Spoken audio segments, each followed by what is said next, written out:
আসসালামু আলাইকুম প্রিয় এইচএসসি ক্যান্ডিডেট শিক্ষার্থী বন্ধুরা, তোমাদের সামনে আবারও হাজির হলাম ফিজিক্সের একটি গুরুত্বপূর্ণ টপিক নিয়ে। এটা ফিজিক্স সেকেন্ড পেপার অধ্যায় 2 স্থির তড়িতের একটি গুরুত্বপূর্ণ টপিক। এটা আমরা আজকে আলোচনা করব। চলো আলোচনা শুরু করা যাক। কি বলছে দেখি। সুষম তড়িৎ ক্ষেত্রে তড়িৎ দ্বিমেরুর উপর টর্ক। সুষম তড়িৎ ক্ষেত্রে তড়িৎ দ্বিমেরুর উপর টর্ক। আচ্ছা, আমরা আগে একটা সুষম তড়িৎ ক্ষেত্র এঁকে নিই। চলো।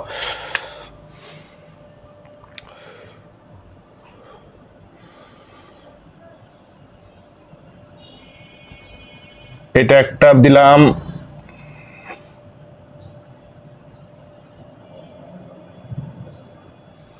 এটা একটা দিলাম। আচ্ছা, এটা আর একটু বাড়ে দেই,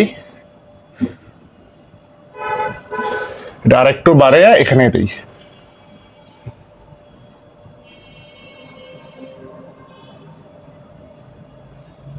এটা একটা দিলাম, এটা একটা দিলাম, এটা একটা দিলাম। আচ্ছা, এখানে আমরা প্লাস দেই, এখানে মাইনাস দেই। আচ্ছা, এখানে আমরা প্লাস দিলাম এবং এখানে একটা মাইনাস দিলাম। আচ্ছা, আমরা কিন্তু সবাই জানি যে তড়িৎ বলরেখা সব সময়, তড়িৎ ক্ষেত্রে তড়িৎ বলরেখা সব সময় প্লাস থেকে মাইনাসে ঢোকে, তাই না? তাহলে তড়িৎ বলরেখা সব সময় কোথায় ঢোকে? প্লাস থেকে মাইনাসের দিকে, তাই না? আমরা তড়িৎ বলরেখাগুলো দেই। আচ্ছা, এটা একটা তড়িৎ বলরেখা, এটা একটা তড়িৎ বলরেখা, এটা একটা তড়িৎ বলরেখা, এটা একটা তড়িৎ বলরেখা এবং এটা একটা তড়িৎ বলরেখা, তাই না? এটা একটা কি? একটা তড়িৎ ক্ষেত্র যার প্রাবল্য আমরা ধরলাম হলো ই। কেননা তড়িৎ ক্ষেত্রে তড়িৎ প্রাবল্যকে প্রকাশ করা হয় ই দ্বারা, সেই জন্য আমরা ই লিখলাম এখানে। আচ্ছা আচ্ছা, তড়িৎ ক্ষেত্রে তো আমরা তড়িৎ প্রাবল্য বিষয়টা দেখলাম, তাই না? এখন তড়িৎ ক্ষেত্রে তড়িৎ প্রাবল্যের দিক কোনটা? আমরা সবাই জানি যে তড়িৎ ক্ষেত্রে তড়িৎ প্রাবল্যের দিক হলো তড়িৎ বলরেখার দিকে। তাহলে তড়িৎ ক্ষেত্রে তড়িৎ বলরেখার দিকে হলো তড়িৎ ক্ষেত্রে তড়িৎ প্রাবল্যের দিক। তাহলে তড়িৎ প্রাবল্যের দিক কিন্তু এই দিকে হবে, এইদিকে কিন্তু তড়িৎ ক্ষেত্রে তড়িৎ প্রাবল্যের দিক এদিকে হবে, কারণ তড়িৎ বলরেখার দিক এইদিকে, সুতরাং তড়িৎ প্রাবল্যের দিকে হবে এইদিকে। যেহেতু তড়িৎ প্রাবল্য একটি ভেক্টর রাশি, সুতরাং এর উপরে আমরা একটা ভেক্টর চিহ্ন দিয়ে রাখলাম। গেল। আচ্ছা, এখন এখানে আমাদেরকে কি করতে বলছে দেখো তো। এখানে কিন্তু আমাদের সুষম তড়িৎ ক্ষেত্র তো আমরা একটা পুরো আঁকছি, এর একটা পুরো একটা সুষম তড়িৎ ক্ষেত্র। এই সুষম তড়িৎ ক্ষেত্রে আমাদেরকে স্থাপন করতে হবে তড়িৎ দ্বিমেরু। তড়িৎ দ্বিমেরু বিষয়টা কি? তড়িৎ দ্বিমেরু বিষয়টা হচ্ছে দুইটি সমান চার্জ পরস্পর বিপরীতধর্মী, দুইটি সমান চার্জ পরস্পর বিপরীতধর্মী যদি অতি অল্প দূরত্বে অবস্থান করে তাহলে সেটাই তড়িৎ দ্বিমেরু। আমরা আঁকি। চলো, সমান চার্জ দুইটি পরস্পর বিপরীতধর্মী। আচ্ছা, এখানে আমরা একটা দিলাম মাইনাস কিউ এবং এখানে একটা দিলাম প্লাস কিউ। এরা পরস্পর ধরো এই যে এই ডিস্টেন্সে অবস্থিত। এটা একটা মাইনাস কিউ এবং এটা একটা প্লাস কিউ, এরা পরস্পর হলো এই ডিস্টেন্সে অতি অল্প দূরত্বে অবস্থিত, সুতরাং এইটাই হলো তড়িৎ দ্বিমেরু, তাই না? তড়িৎ দ্বিমেরু। আচ্ছা, আমরা কিন্তু সবাই জানি যে সমধর্মী চার্জ পরস্পরকে বিকর্ষণ করে এবং বিপরীতধর্মী চার্জ পরস্পরকে কি করে? আকর্ষণ করে। এখন এখানে আছে মাইনাস, এখানে আছে প্লাস কিউ, তাহলে প্লাস কিউ কে মাইনাস আকর্ষণ করবে না? হ্যাঁ, অবশ্যই আকর্ষণ করবে। সুতরাং এই প্লাস কিউ কিন্তু এইদিকে একটা বল পাবে, আকর্ষণ বল, যাকে আমরা এফ বললাম। থাক ওটা। এইদিকে আসো, এই মাইনাস কিউ কে কিন্তু এই প্লাস গুলো আকর্ষণ করবে, কারণ বিপরীতধর্মী চার্জ পরস্পরকে আকর্ষণ করে। সুতরাং এই প্লাস কিন্তু এই মাইনাস কে আকর্ষণ করবে এইদিকে, এইদিকেও একটা বল পাবে, আকর্ষণ বল, যার নাম দিলাম আমরা এফ ড্যাশ। তাহলে এইদিকে একটা বল হলো এফ এবং এইদিকে একটা বল হলো এফ ড্যাশ। প্লাস কিউ এইদিকে একটা বল হলো এফ এবং মাইনাস কিউ এইদিকে একটা বল পেলো এফ ড্যাশ। আচ্ছা, এখন একটা বিষয়, সেটা হলো, আচ্ছা এখানে যখন আমরা তড়িৎ দ্বিমেরুর উপর, যখন আমরা তড়িৎ দ্বিমেরুটার উপর দুইটা ফোর্স অ্যাপ্লাই করতেছি, আচ্ছা এটাকে মনে করো তড়িৎ দ্বিমেরু, তাই না? এই তড়িৎ দ্বিমেরুর উপর আমরা যখন দুইটা ফোর্স অ্যাপ্লাই করতেছি, এখানে ধরো প্লাস কিউটা আছে, এখানে ধরো মাইনাস কিউটা আছে, এই তড়িৎ দ্বিমেরুটার উপর আমরা দুইটা ফোর্স অ্যাপ্লাই করতেছি। একটা হলো প্লাস দিকে এইদিকে বল দিচ্ছে, আর একটা মাইনাসের ক্ষেত্রে এইদিকে বল দিচ্ছে। তাহলে এই তড়িৎ দ্বিমেরুর এইদিকে একটা বল যাচ্ছে, এইদিকে একটা বল যাচ্ছে, এইদিকে একটা বল যাচ্ছে, এইদিকে একটা বল যাচ্ছে, এই তড়িৎ দ্বিমেরু, এটাকে আমরা তড়িৎ দ্বিমেরু হিসেবে কল্পনা করেছি। তাহলে এই তড়িৎ দ্বিমেরুর এইদিকে একটা বল যাচ্ছে, এইদিকে একটা বল যাচ্ছে, সুতরাং এ কি এভাবে স্থির থাকবে? না, এইদিকেও বল যাচ্ছে, এইদিকেও বল যাচ্ছে, সুতরাং এ আর এভাবে স্থির থাকবে না, কিন্তু এভাবে ঘুরে যাবে, তাই না? হ্যাঁ, এভাবে কিন্তু ঘুরে যাবে। আচ্ছা, এখন বিষয়টা হলো দেখো, সেটা হলো আমরা কিন্তু দেখেছি যে তড়িৎ ক্ষেত্রের তড়িৎ প্রাবল্যের দিক কিন্তু এইদিকে, তাই না? এটা দেখেছি। সুতরাং এইদিকে আমরা তড়িৎ প্রাবল্যের দিকটা দিই। তড়িৎ প্রাবল্যের দিকে আমরা দিলাম ই, এইদিকে ভেক্টর চিহ্ন দিয়ে দিলাম। এইদিকে আমরা দেখলাম এটা এখানেও যা, এখান থেকে তুলে নিয়ে আমরা এইদিকে বসে দিলাম ই ভেক্টর। ভেক্টরকে বসে দেওয়া যায়। আচ্ছা, আরেকটা বিষয় সেটা হলো তড়িৎ দ্বিমেরুতে কিন্তু একটা ভ্রামক কাজ করে। তড়িৎ দ্বিমেরুতে কিন্তু একটা কি কাজ করে? ভ্রামক কাজ করে। যে ভ্রামকটার নাম হলো তড়িৎ দ্বিমেরু ভ্রামক। তড়িৎ দ্বিমেরুতে যে ভ্রামকটি কাজ করে তার নাম হলো তড়িৎ দ্বিমেরু ভ্রামক। একে প্রকাশ করা হয় পি দ্বারা। একে প্রকাশ করা হয় কি দ্বারা? পি দ্বারা। এবং এই তড়িৎ দ্বিমেরু ভ্রামক পি অবশ্যই একটি ভেক্টর রাশি। তাহলে ভেক্টর রাশি তো মান দিক উভয় আমাদেরকে বিবেচনা করতে হবে। তাহলে এই তড়িৎ দ্বিমেরু ভ্রামকের মান তো মানে পি, এবং এর দিক হবে সবসময় মাইনাস থেকে প্লাসের দিকে। তাহলে তড়িৎ দ্বিমেরু ভ্রামক পি এর দিক হবে মাইনাস থেকে প্লাসের দিকে, এটা অলওয়েজ। সুতরাং এটা মাইনাস, এটা প্লাস, তাই না? সুতরাং তড়িৎ দ্বিমেরু ভ্রামকের একক হবে এইদিকে, এটি আমরা পি বললাম। এটা হলো পি ভেক্টর, তড়িৎ দ্বিমেরু ভ্রামক। আচ্ছা, রাখলাম। এখন দেখো এই তড়িৎ দ্বিমেরু ভ্রামক এই ই ভেক্টর অর্থাৎ প্রাবল্যের যে বিষয়টা, ওটার সাথে কত কোণ উৎপন্ন করছে? আমরা দেখলাম যে থিটা কোণ উৎপন্ন করছে। থিটা ধরো 1 কোণ উৎপন্ন করছে। এটা আমরা এইভাবে রাখি দিলাম, থিটাটা 1 কোণ উৎপন্ন করছে। আচ্ছা, আমরা আগে একটা বিষয় কি দেখছিলাম? যে যখন এটা তড়িৎ দ্বিমেরু ছিল তখন এইদিকে এবং এইদিকে বলের কারণে কিন্তু এটা ঘুরে গেছিল, তাই না? হ্যাঁ, ওটা আমরা এখন লিখি যে ঘুরে গেল। ওই বিষয়টা এখন আমরা স্থানান্তর করি তড়িৎ দ্বিমেরুটাকে। আচ্ছা, ধরলাম যে এই অবস্থায় চলে গেছে। ধরো এই অবস্থায় চলে গেছে, এখানে মাইনাস কিউ। আচ্ছা, মাইনাস থাক ওটা। আচ্ছা, এটা একটু ভালোভাবে লিখি। এই ধরো এই যে প্লাস কিউ এখানে দিলাম, এই যে তাহলে এই যে তড়িৎ দ্বিমেরু ভ্রামকটার এইদিকে এবং এইদিকে বল যাওয়ার কারণে এটা ঘুরে এই পাশে চলে গেছে, এখন এই বরাবর চলে আসছে। এখন এই যে তড়িৎ দ্বিমেরু ভ্রামকের ভেক্টর কাজ করতেছে কোন দিকে? তড়িৎ দ্বিমেরু ভ্রামকের ভেক্টর কিন্তু কাজ করতেছে এখন এই দিকে। সুতরাং এই দিকে কিন্তু এখন ভেক্টর কাজ করতেছে পি ভেক্টর। যেহেতু এটা স্থানান্তর হয়ে এই দিকে চলে গেছে, সুতরাং এই দিক বরাবর কিন্তু পি ভেক্টর কাজ করতেছে। এখন এই পি ভেক্টর এর সাথে কত কোণ উৎপন্ন করছে? আমরা মনে করে নিলাম এখন থিটা 2 কোণ উৎপন্ন করছে এই ই ভেক্টরের সাথে এই পি ভেক্টরটা। আগে থিটা 1 ছিল, এখন থিটা 2 উৎপন্ন করছে এই পি ভেক্টর এই ই প্যারাবোলার সাথে। গেল। আচ্ছা, এখন একটা বিষয় সেটা হলো তড়িৎ দ্বিমেরুটা কিন্তু ঘুরে গেছে। কোথায় ঘুরে গেছে? এই অবস্থায় ছিল, এই অবস্থায় কিন্তু ঘুরে গেছে, তাই না? এটা কি? এটা কিন্তু অ্যান্টি ক্লকওয়াইজ, অর্থাৎ ঘড়ির কাঁটার বিপরীত দিকে কিন্তু ঘুরে গেছে। ঘড়ির কাঁটার বিপরীত দিকে অ্যান্টি ক্লকওয়াইজ ভাবে ঘুরে গেছে তড়িৎ দ্বিমেরুটা। আচ্ছা, এ তো ঘুরে গেল, সুতরাং এ তো ঘোরার পেছনে একটা দায়ী আছে কিছু একটা, তাই না? তাহলে এই যে ঘুরে গেল, আমরা সবাই জানি ঘূর্ণনের জন্য দায়ী, ঘূর্ণন প্রবণতার জন্য দায়ী হলো টর্ক।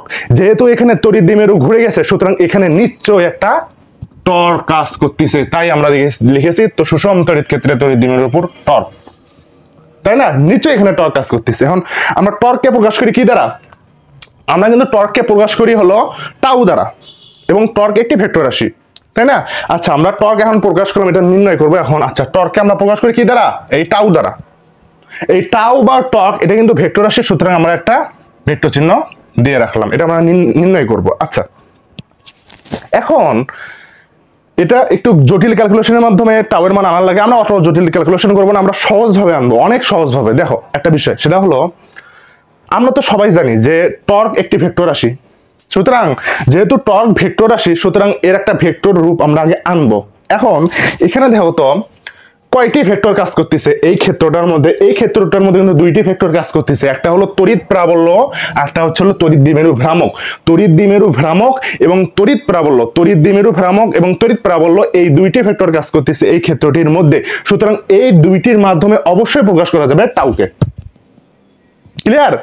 যেহেতু এই ক্ষেত্রের মধ্যে তড়িৎ দ্বিমেরু ভ্রামক ভেক্টর এবং ই ভেক্টর প্রাবল্য ভেক্টর কাজ করতেছে, সুতরাং এই দুইটার মাধ্যমে অবশ্যই প্রকাশ করা যাবে টাউকে, তাই না? আচ্ছা, দুইটাই তো ভেক্টর রাশি, তড়িৎ দ্বিমেরু ভ্রামক এবং তড়িৎ প্রাবল্য যে ভেক্টরটা আছে, দুইটাই কিন্তু ভেক্টর রাশি। এখন দুইটি ভেক্টরের ডট গুণফল কিন্তু একটি স্কেলার রাশি, আবার দুইটি ভেক্টরের ক্রস গুণফল একটি ভেক্টর রাশি, তাই না? যেহেতু দুইটি ভেক্টর এখানে আছে, এই দুইটি ভেক্টরে যদি ডট গুণ করি তাহলে আমরা পাবো স্কেলার রাশি, আর দুইটি ভেক্টরে যদি ক্রস গুণ করি আমরা পাবো ভেক্টর রাশি। দুইটি ভেক্টরে যদি ডট গুণ করি তাহলে পাবো আমরা স্কেলার রাশি, এবং দুইটি ভেক্টরে যদি ক্রস গুণ করি তাহলে পাবো আমরা ভেক্টর রাশি। যেহেতু এখানে দুইটি ভেক্টর আছে এবং তাও ভেক্টর, সুতরাং আমাদেরকে ভেক্টরে পাইতে হবে, সুতরাং ওই দুইটি ভেক্টরকে আমাদেরকে ক্রস গুণ করতে হবে। আচ্ছা, পি দেই, পি ভেক্টর আগে দেই, cross E vector, P vector আগে দিলাম, তারপর ক্রস দিয়া ই ভেক্টর আমরা লিখে ফেললাম। এটা ভাবে থাক। এখন প্রশ্ন আসতে পারে ই ভেক্টরটা আগে কেন হলো না, পি ভেক্টর আগে কেন হলো? এটার একটাই উত্তর, সেটা হলো এখানে তড়িৎ যে ক্ষেত্রটা আছে, এখানে যে টর্কটা কাজ করতেছে টাউ, এটার দিক নির্দেশ করার জন্য আমরা আগে দিয়েছি হলো পি, তাই না? আমরা আগে কি দিয়েছি? আমরা আগে দিয়েছি হলো পি। আচ্ছা, কেন আমরা আগে পি দিলাম? এটার কারণ এই দেখো, একটা বিষয়, সেটা হলো পি দেওয়ার একমাত্র কারণ হলো এই টর্কের দিক আমাদেরকে ঠিক রাখতে হবে, তাই না? সব সময় একটা বিষয়, এই ক্ষেত্রে সুষম তড়িৎ ক্ষেত্রে যেটা কাজ করে, টর্ক সব সময় ভেতরের দিকে কাজ করবে, অর্থাৎ একদম বোর্ডের ভিতরের দিকে কাজ করবে। 2D মডেলে যেহেতু আমরা এটা আঁকছি, সুতরাং এটা ভেতরের বোর্ডের ভেতরের দিকে কাজ করবে টর্ক, এটা একদম ফিক্সড। আচ্ছা, এখন এই যে আঙ্গুল, আমাদের এই আঙ্গুল দিয়ে আমরা এখন দিক নির্দেশন করব হলো টর্কের। আচ্ছা, এখানে আগে লিখছি কি পি, তারপর লিখছি ই, সুতরাং পি আগে আমরা দেখবো, পি এইভাবে দেখছি, পি এখানে, ই এখানে। আমরা যদি এইরকম করি, পি এখানে ই এখানে, আমরা যদি এইরকম করি, পি এখানে ই এখানে, আমরা যদি এইরকম করি, তখন বুড়ো আঙ্গুল যেটা আসতেছে এটা এইদিকে যাচ্ছে, সুতরাং এই বোর্ডের ভিতরে কিন্তু একটা দিক নির্দেশ করতেছে, যে এই দিকটা হলো টর্ক, সুতরাং এইটাই ঠিক আছে। আমরা যদি ই আগে নিতাম, এই যে ই আগে নিলে এইভাবে, যেটা আগে সেটা এরকম করা লাগবে আগে, তাহলে ই যদি আগে নিতাম তখন এই যে এইরকম হয়ে যেত, ই এবং পি, ই আগে নিলে এটা এই জায়গায় নিলে, পি ওই জায়গায় নিলে, এটা যদি আমরা এরকম ভাবে নেওয়া লাগতো, ই এখানে এরকম ভাবে নিলে কিন্তু এই দিকে কাজ করতেছ বুড়ো আঙ্গুল, যেহেতু এই দিকে কাজ করতো বুড়ো আঙ্গুল, সুতরাং টর্কের দিক হতো এই দিকে, সুতরাং এটা টোটালি রং, কারণ টর্কের দিক এই দিকে হবে না, টর্কের দিক হবে ভেতরের দিকে, সুতরাং ই আগে আমরা নিতে পারবো না, বি আগে নিতে হবে। ক্লিয়ার? আচ্ছা, এটা আমরা বুঝলাম। এখন মান কি হবে? টাওয়ের তো একটা মান আছে, টাওয়ের মান আমরা সবাই জানি, এটা ভেক্টরে আমরা পড়ে যাচ্ছি ফার্স্ট ইয়ার অধ্যায় 2-এ, সেটা হলো টাওয়ের এরকম যদি ক্রস গুণ থাকে তাহলে পি সাইন থিটা লিখতে হয়, তাহলে যে মান যদি আমরা নির্ধারণ করি তখন হবে কত? তখন হবে হলো পি ই সাইন থিটা, এইটা। তাহলে এটা একটা সূত্র দাঁড়ালো ভেক্টর ফর্ম, এবং এটা একটা সূত্র দাঁড়ালো যেটা হলো মান নির্ণয়ের সূত্র। এটা একটা ভেক্টর ফর্মের সূত্র, এটা হলো মান নির্ণয়ের সূত্র। এইটুকু আমরা বুঝলাম। এখন আমরা একটা বিষয় পড়বো এই ক্ষেত্রে হলো এই যে টর্ক এখানে কাজ করতেছে, এই পুরো ক্ষেত্রে কিন্তু টর্ক কাজ করতেছে অবশ্যই। এই পুরো ক্ষেত্রে টর্ক দ্বারা কৃত কাজ আমরা নির্ধারণ করবো। এখন কি করব? টর্ক দ্বারা কৃত কাজ আমরা এখন নির্ধারণ করব। আচ্ছা, আগে আমরা সহজ টর্ক আমরা পড়ে যাই, আগে আমরা ডব্লিউ লিখি। এই যে ডব্লিউ আগে আমরা লিখি এখানে। আচ্ছা, এখন ডব্লিউতে কি বোঝা হয়? ডব্লিউতে কিন্তু কাজ বোঝা হয়, ডব্লিউতে কিন্তু কাজ নির্ধারণ করা হয়। আমরা ডব্লিউ না লিখে আমরা একদম ছোট্ট একটু কাজ একটা নির্ণয় করব, যাকে আমরা ডিডব্লিউ দ্বারা প্রকাশ করব। ছোট্ট একটা কাজ নির্ণয় করি। আচ্ছা, ডিডব্লিউ দ্বারা প্রকাশ করলাম, ইকুয়াল টু থাক। এখন কাজ কি? কাজ কিন্তু আমরা সবাই জানি বল গুণ সরণ কস থিটা, বল গুণ সরণ ইনটু কস থিটা, এটা কাজের ফর্মুলা আমরা সবাই জানি। এখানে বল কোন কাজ, এটা কে কাজ করতেছে? টাউ, সুতরাং ওটাও তো একটা বল, টাউ আমরা লিখলাম, হ্যাঁ। এবং এখানে সরণ কে কাজ করতেছে? টাউ কিন্তু ঘূর্ণনের জন্য প্রযোজ্য, সুতরাং এখানে ঘূর্ণনের জন্য সরণ নিতে হবে, যার নাম কৌণিক সরণ। যেহেতু টাউ ঘূর্ণনের জন্য, সুতরাং এখানে যে ঘূর্ণনের জন্য যে সরণটা কাজ করবে ওই সরণে আমাদেরকে নিতে হবে, যেটা হলো কৌণিক সরণ। কৌণিক সরণকে প্রকাশ করা হয় কি দ্বারা? থিটা দ্বারা কিন্তু কৌণিক সরণকে প্রকাশ করা হয়। আমরা থিটা লিখি। এখন আমরা কিন্তু ধরছি ডিডব্লিউ, ছোট্ট একটু কাজ, সুতরাং ছোট্ট একটু টাউ এবং ছোট্ট একটু থিটাই তো আমরা ধরবো, তাই না? সুতরাং এখানে একটা আমরা ডি দিয়ে দিই, যেটা দ্বারা বোঝাবে হলো, একটা ডি দিয়ে দেই, যেটা দ্বারা বোঝাবে হলো ছোট্ট বিষয়। আচ্ছা, DW equal to tau D theta. আচ্ছা, কস, এখন এই ক্ষেত্রে কিন্তু কস তাহলে থিটা কত হবে? তাহলে বল গুণ সরণ ইনটু কস থিটা, আমরা কাজের ফর্মুলা লিখতেছি। তাহলে কস থিটা কত হবে? এখানে ধরো টাউ এবং থিটা একই দিকে, কেননা এটা হলো অ্যান্টিক্লকওয়াইজ ঘুরতেছে, সেহেতু টাউ এবং থিটা যে কৌণিক সরণ ওটা একই দিকে, সুতরাং এদের মধ্যবর্তী কোণ হবে 0 ডিগ্রি। আমরা 0 ডিগ্রি বসে দিই, 0 ডিগ্রি বসে দিলাম। cos 0 ডিগ্রির মান কত? cos 0 ডিগ্রির মান 1, তাহলে ওটা 1 হয়ে গেল। এটা কি? এটা কিন্তু 1, এটা কিন্তু cos 0 এর মান 1। এখন আসলো কি দেখো, এখন বা dw equal two tau D theta, tau কি টাউ ডি থিটা। আচ্ছা এখান থেকে আমরা এখানে যাই, দেখো কি কি করা যায় দেখা যাক। তাহলে বা dw ইকুয়াল টু, আচ্ছা টাউ আমরা কত পাইছি, টাউ এর মান কিন্তু পি সাইন থিটা পাইছি, এটা এখানে বসে দেবো। টাউ এর মান আমরা পি সাইন থিটা পাইছি, এটা এখন এখানে বসে দেই টাউ এর জায়গায় P E sine theta into কত ডি থিটা, এই ডি থিটাটা দিতে ওখানে থেকে গেল। আচ্ছা এখন আমরা তো ছোট কাজ নির্ণয় করছি, তাই না? আমরা ছোট কাজ নির্ণয় করছি, কিন্তু আমাদেরকে তো বিশাল কাজ নির্ণয় করতে হবে, কারণ এখানে বিশাল তড়িৎ ক্ষেত্র আছে, তাই আমাদেরকে বিশাল কাজ নির্ণয় করতে হবে। এই ছোট ছোট কাজ একত্রে করে বিশাল কাজ নির্ণয়ের যে ট্রিক্স, সেটা হচ্ছে ইন্টিগ্রেশন। অর্থাৎ এখানে আমাদেরকে অবশ্যই করতে হবে ইন্টিগ্রেশন করি চলো। বা ইন্টিগ্রেশন উভয় পক্ষে অ্যাপ্লাই করলাম, integration of dw equal to integration of কত P E sine theta d theta.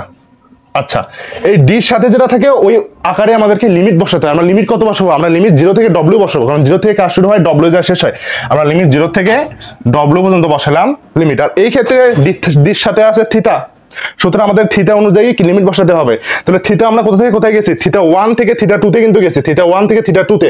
সুতরাং এখানে আমরা লিমিট বসাবো থিটা 1 থেকে থিটা 2, এটা আমরা অবশ্যই লিমিট বসাবো এরকম ভাবে। আচ্ছা গেল। এখন বা আমরা কিন্তু সবাই জানি, আমরা কি সবাই জানি যে আমরা ইন্টিগ্রেশনে পড়ে যাচ্ছি যে এই সূত্রটা, যে integration of dx equal to x, integration of dx equal to x, এটা আমরা সবাই জানি। তাহলে ইন্টিগ্রেশন অফ dw আছে, তাহলে হবে কি w লিখি, w লিখলাম এবং লিমিট আছে অবশ্যই, লিমিটটা এইভাবে থার্ড ব্র্যাকেট দিয়ে উপরে লিমিট w দিলাম এবং এই জিরো লিমিটটা এখানে দিলাম, এটা অবশ্যই লিখতে হবে ইকুয়াল টু। আচ্ছা এই ক্ষেত্রে দেখো, এই তড়িৎ ক্ষেত্রে কিন্তু পি তড়িৎ দ্বিমেরু ভ্রামক এবং ক্ষেত্রফল বললো ই, এটা কিন্তু দুটাই ফিক্সড কনস্ট্যান্ট। সুতরাং কনস্ট্যান্ট হলে আমরা এই দুটাকে বাইরে আনতে পারবো ইন্টিগ্রেশন নিয়ম অনুযায়ী। আচ্ছা আনি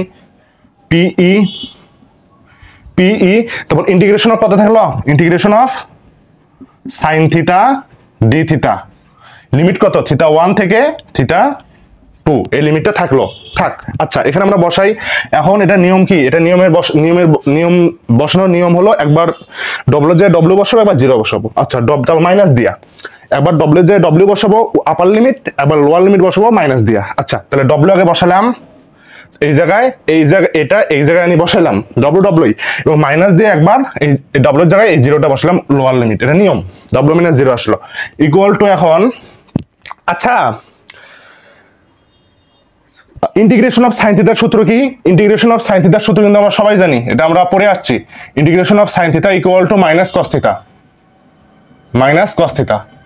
integration of sine theta equal to minus cos theta, এটা আমরা ইন্টিগ্রেশন সবাই পড়ে আসছি, সুতরাং এটা আমরা এখন এখানে বসে দেবো। ইকুয়াল টু কত আসে, তাহলে ইন্টিগ্রেশন অফ পি তো পি থাকলোই, ইন্টিগ্রেশন অফ সাইন থিটার সূত্র কত কস মাইনাস কস থিটা, তাহলে মাইনাস কস থিটা আমরা এখানে বসাইলাম, মাইনাস কস থিটা আমরা বসাইলাম এবং লিমিট অ্যাপ্লাই করলাম। লিমিট কত আছে থিটা 1 থেকে থিটা 2, তাহলে এখানে হবে থিটা 2 আপার লিমিট এবং লোয়ার লিমিট হবে থিটা 1, এটা আমরা বসাই দিলাম। আচ্ছা তাহলে এই নিয়মটা এখন এখানেও প্রযোজ্য করব, যে একবার আপার লিমিট বসাবো একবার লোয়ার লিমিট বসাবো মাইনাস দিয়ে। আচ্ছা করি, এখানে তো ডব্লিউ থাকলো ইকুয়াল টু, এখানে দেখো পি থাকলো, একবার মাইনাস কস থিটা জায়গায় বসাবো থিটা 2, একবার থিটা 1 বসাবো আমরা, তাহলে মাইনাস কস থিটা 2, তারপর আবার মাইনাস তো একটা সূত্রের আবার আরেকটা মাইনাস কিন্তু এটার সাথেই আছে, সুতরাং মাইনাস কস থিটা 1, এটা একটু লিখি এইভাবে পরিষ্কার করে, মাইনাস কস থিটা 1। ক্লিয়ার? আমরা কি করছি, থিটা 1 একবার এখানে বসাইছি, থিটা 2 একবার এখানে বসাইছি আপার লিমিট, থিটা 2 একবার এখানে বসাইছি মাইনাস দেয়া লোয়ার লিমিট, তাহলে মাইনাস কস থিটা 2 মাইনাস একটা সূত্রের, আবার মাইনাস এটার সাথে আছে minus cos theta 1, bracket close করে এভাবে রাখছি, আমাদের লিমিট সব বসানো শেষ। এখন এই যে কাজটা আমরা নির্ণয় করতেছি, এই কাজটা বা ডব্লিউ ইকুয়াল টু আসলো কত পিই, তাহলে এটা হবে কত cos থিটা, আর এটা হবে cos থিটা 2, এটা হবে cos থিটা 1। আচ্ছা আমরা লিখি cos theta 1 minus cos theta 2, আমরা কিন্তু লিখে ফেললাম। কি লিখে ফেললাম? এই মাইনাসে মাইনাসে প্লাস হয়ে যাবে cos থিটা 1, এবং এখানে মাইনাস cos থিটা 2 ছিলই, তাহলে সুতরাং প্লাসেরটা আমরা আগে লিখছি cos theta 1 minus cos theta 2, একটু সাজা লিখছি। আচ্ছা এখন এই যে থিটা 1 এটা কিন্তু আদি অবস্থান ছিল, আর থিটা 2 কিন্তু শেষ অবস্থান। এই যে থিটা 1 আদি অবস্থান ছিল, এই যে ঘুরে গেল, এইটা ঘুরে গেল এইদিকে, থিটা 2 কিন্তু শেষ অবস্থান হয়েছে। আদি অবস্থানকে আমরা প্রকাশ করি ইনিশিয়াল বা আই দ্বারা, এবং শেষ অবস্থানকে আমরা প্রকাশ করি, শেষ অবস্থানকে যে আমরা প্রকাশ করি ফিনিশ বা এফ দ্বারা। সুতরাং থিটা 1 এর জায়গায় আমরা লিখতে পারবো থিটা আই, এবং থিটা 2 জায়গায় আমরা লিখতে পারবো থিটা এফ। তাহলে বা বা এটা কিসের দ্বারা কাজ হচ্ছে? এটা কিন্তু টর্কের দ্বারা কাজ হচ্ছে। এটা কিসের দ্বারা কাজ হচ্ছে? টর্কের দ্বারা। সুতরাং ডাব্লিউ নিচে আমরা টর্ক দেবো, তাহলে টর্ক দ্বারা কৃত কাজ ডব্লিউ, ডব্লিউ এখানে একটা টর্ক দেবো নিচে সাবস্ক্রিপ্ট করে, কেননা টর্ক দ্বারা কৃত কাজ হচ্ছে। আচ্ছা ইকুয়াল টু কত আসবে? Equal to PE cos theta 1 এর জায়গায় লিখবো theta I minus cos theta 2 এর জায়গায় লিখবো cos থিটা এফ। সুতরাং এটাকে আমরা ব্র্যাকেটে ক্লোজ করে দেব। এটা হলো cos থিটা এফ, এবং এটাই একটা সূত্র দাঁড়ায় গেল, যেটা এডমিশনে অনেক হেল্পফুল হবে। টর্ক দ্বারা কৃত কাজ ডব্লিউ টর্ক তাও বা equal to PE cos theta PE into cos theta I minus cos theta F. ভিডিওটি ভালো লাগলে অবশ্যই লাইক কমেন্ট শেয়ার করতে ভুলবে না। আজ এই পর্যন্তই, দেখা হবে নেক্সট কোনো ভিডিওতে। সো ততক্ষণ পর্যন্ত সবাই ভালো থাকো, সুস্থ থাকো। আসসালামু আলাইকুম ওয়া রাহমাতুল্লাহি ওয়া বারাকাতুহু। টাটা।